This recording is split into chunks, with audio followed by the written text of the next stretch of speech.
ಪ್ರಿಯರಾದವರೇ, ಯೇಸುಕ್ರಿಸ್ತನ ನಾಮದಲ್ಲಿ ನಿಮಗೆ ನನ್ನ ಪ್ರೀತಿಯ ವಂದನೆಗಳು. ಹೇಗಿದ್ದೀರಾ? ಚೆನ್ನಾಗಿದ್ದೀರಾ? ಭಯ ಇಲ್ಲದೆ ಇದ್ದೀರಾ? ಧೈರ್ಯವಾಗಿ ಇದ್ದೀರಾ? ಸಂತೋಷವಾಗಿ ಇದ್ದೀರಾ? ಯಾವುದೋ ಒಂದು ಸಮಸ್ಯೆ ಭಯಪಡಿಸುತ್ತಾ ಇದೆ ಅಲ್ಲ? ಯಾವುದೋ ಒಂದು ಪರಿಸ್ಥಿತಿ ಕಳವಳನುಂಟು ಮಾಡುತ್ತಾ ಇದೆ ಅಲ್ಲ? ಯಾಕೆ ಭಯಪಡಬೇಕು? ಯೇಸು ಸಂಗಡ ಇದ್ದಾನಲ್ಲ? ಆದ್ದರಿಂದ ಸೋತು ಹೋಗಬೇಡಿ, ಪರಿಸ್ಥಿತಿಗಳನ್ನು ಕಂಡು ಭಯಪಡಬೇಡಿ. ಈ ರೀತಿಯಾಗಿ ಎಷ್ಟು ಬಾರಿ ನಡೆಯಿತು. ಭಯಪಡಿಸುವಂಥ ಸನ್ನಿವೇಶಗಳು, ಕಳವಳಗೊಳಿಸುವಂಥ ಪರಿಸ್ಥಿತಿಗಳು ಬಂದವು. ದೇವರು ನಿಮ್ಮನ್ನು ಕೈ ಬಿಟ್ಟು ಬಿಟ್ಟರಾ? ಇದನ್ನೆಲ್ಲ ದಾಟಿ ಬಂದಿದ್ದೀರಲ್ಲ, ಮತ್ತ್ಯಾಕೆ ಭಯಪಡಬೇಕು? ಇಂದು ದೇವರು ನಿಮಗೊಂದು ವಾಕ್ಯವನ್ನು ಇಟ್ಟಿದ್ದಾರೆ. ಏನು ಗೊತ್ತಾ? ಕೀರ್ತನೆಗಳು 34:4ನೇ ವಾಕ್ಯ.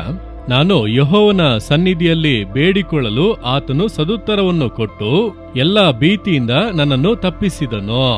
ದಾವಿದನು ಎಂಬಂತ ಒಬ್ಬ ಭಕ್ತನು ಹೇಳುತ್ತಾನೆ, ಭಯಪಡುವಂತ ಪರಿಸ್ಥಿತಿಗಳು ಬಂದವು. ನನ್ನನ್ನು ಕೊಲ್ಲುವುದಕ್ಕೆ ಒಂದು ಸೈನ್ಯವೇ ಹುಡುಕುತ್ತಾ ಇತ್ತು. ಒಂದು ದೇಶದ ರಾಜನೇ ನನ್ನನ್ನು ನಾಶ ಮಾಡುವುದಕ್ಕೆ ಯೋಚನೆ ಮಾಡುತ್ತಾ ಇದ್ದ. ಮರಣಕ್ಕೂ ನನಗೂ ಒಂದೇ ಅಡಿ ದೂರ ಮಾತ್ರ ಇತ್ತು. ಆದ್ರೆ ನಾನು ಭಯಪಡುವಂತೆ ಬಿಡಲಿಲ್ಲ. ಭಯಪಡುವಂತ ಪರಿಸ್ಥಿತಿಗಳು ಬಂದರೂ ನಾನು ಕರ್ತನನ್ನು ಹುಡುಕಿದ್ದರಿಂದ ಆತನು ಎಲ್ಲದರಿಂದ ನನ್ನನ್ನು ಬಿಡಿಸಿ ಕಾದುಕೊಂಡನು ಎಂದು ಹೇಳುತ್ತಾನೆ.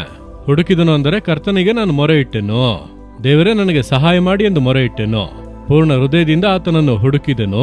ಆತನು ಸಹಾಯ ಮಾಡಿದನು. ಎಲ್ಲ ಭೀತಿಯಿಂದ ನನ್ನನ್ನು ತಪ್ಪಿಸಿದನು. ನೀವಿಂದು ಆ ರೀತಿ ಹೇಳುವಿರಿ. ನೀವಿಂದು ಭಯಪಡುತ್ತಾ ಇದ್ದೀರಲ್ಲ, ಇಂದು ಅದರಿಂದ ಬಿಡುಗಡೆ.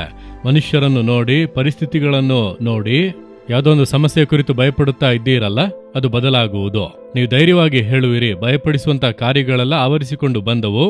ನಾನು ಕರ್ತನನ್ನು ನೋಡಿ ಮೊರೆ ಇಟ್ಟೆನು. ಎಲ್ಲ ಪರಿಸ್ಥಿತಿಯು ಬದಲಾದವು. ದೇವರು ಎಲ್ಲವನ್ನು ಹಿತಕ್ಕಾಗಿ ಬದಲಾಯಿಸಿ ಬಿಟ್ಟರು. ಭಯಪಡುವ ಪರಿಸ್ಥಿತಿಗಳನ್ನು ದೇವರು ತಲೆಕೆಳಕಾಗಿ ಬದಲಾಯಿಸಿ ಬಿಟ್ಟರು. ಇಂದು ನಾನು ಬಹಳ ಸಂತೋಷವಾಗಿದ್ದೇನೆಂದು ನೀವು ಹೇಳಲಿದ್ದೀರಿ. ನೀವು ನಂಬುತ್ತೀರಾ?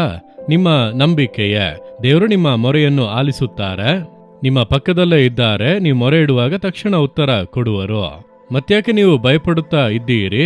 ನಿಮ್ಮ ನಂಬಿಕೆಯಲ್ಲಿ ದೇವರು ನಿಮ್ಮ ಸಂಗಡ ಇದ್ದಾರೆಂದು ನೀವು ನಂಬುತ್ತಾ ಇದ್ದೀರಲ್ಲ?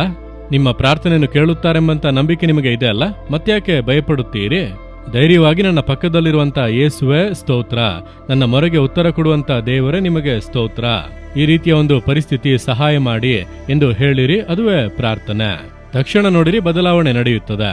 ಹಿಂದೆ ಈಗಲೇ ಒಂದು ಅದ್ಭುತವಾದ ಬದಲಾವಣೆ ಉಂಟಾಗುವುದನ್ನು ನೀವು ನೋಡಲಿದ್ದೀರಿ. ನಿಮ್ಮ ಮನೆಯಲ್ಲಿ ಬದಲಾವಣೆ ಬರುತ್ತದೆ. ಸೇವೆಯಲ್ಲಿ ಬದಲಾವಣೆ ಬರುತ್ತದೆ. ನೀವು ಭಯಪಡುವಂತ ಮನುಷ್ಯರು ಇದ್ದಾರಲ್ಲ, ಕಾಣದೆ ಹೋಗಿಬಿಡುತ್ತಾರೆ. ಭಯಪಡುವಂತ ಸಮಸ್ಯೆ ಇದೆ ಅಲ್ಲ, ಇಲ್ಲದೆ ಹೋಗಿಬಿಡುತ್ತದೆ. ನಿಮ್ಮ ಅವಶ್ಯಕತೆಗಳು ಸಂಧಿಸಲ್ಪಡುತ್ತದೆ. ಹೇಗೆ ಆಯಿತು, ಏನು ನಡೆಯಿತು, ನಿಮಗೆ ಅರ್ಥ ಮಾಡಿಕೊಳ್ಳುವುದಕ್ಕೂ ಆಗದೇ ಇರುವಂತೆ ದೇವರು ಕಾರ್ಯಗಳನ್ನು ಮಾಡಿಬಿಡುವರು. ಮತ್ತ್ಯಾಕೆ ನೀವು ಭಯಪಡುತ್ತಾ ಇದ್ದೀರಿ? ದೇವರನ್ನು ನೋಡಿ ಹೇಳಿರಿ, ನಾನು ಕರ್ತನಿಗೆ ಮೊರೆ ಇಟ್ಟೆನು, ಆದ್ದರಿಂದ ಎಲ್ಲ ಭೀತಿಗೂ ನನ್ನನ್ನು ತಪ್ಪಿಸಿ ವಿಮೋಚಿಸಿದನು ಎಂಬುದಾಗಿ ಧೈರ್ಯವಾಗಿ ಹೇಳಿರಿ. ಈಗ ಹೇಳಿರಿ, ದೇವರೇ ನಿಮ್ಮನ್ನು ಹುಡುಕುತ್ತೇನೆ. ಯೇಸುವಿನ ನಾಮದಲ್ಲಿ ಭಯಪಡುವಂತ ಪರಿಸ್ಥಿತಿಗಳೆಲ್ಲ ನೀಗಲಿ. ಯೇಸುವಿನ ನಾಮದಲ್ಲಿ ನನಗೆ ಜಯ ಕೊಡುವಂತ ದೇವರಿಗೆ ಸ್ತೋತ್ರ. ಆಮೇನ್, ಆಮೇನ್. ಜೀಸಸ್ ರಿದೀಮ್ ಕನ್ನಡ ಯೂಟ್ಯೂಬ್ ಚಾನಲ್ ಅನ್ನು ಸಬ್ಸ್ಕ್ರೈಬ್ ಮಾಡಿ. ಸಬ್ಸ್ಕ್ರೈಬ್ ಬಟನ್ ಕ್ಲಿಕ್ ಮಾಡಿ ಮತ್ತು ಬೆಲ್ ಬಟನ್ ಒತ್ತಿ. ಅನುದಿನ ಕಾರ್ಯಕ್ರಮದ ಮಾಹಿತಿ ಪಡೆಯಿರಿ.